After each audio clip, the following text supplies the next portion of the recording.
Sir ওই ফার্নেসের গলন্ত লোহের মধ্যে ওর মাথাটা ঢুকে পড়ে।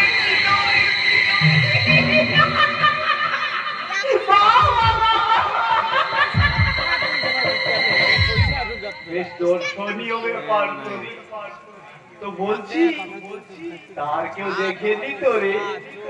না স্যার, আমাদের আজাদ আইন ছাড়া তবে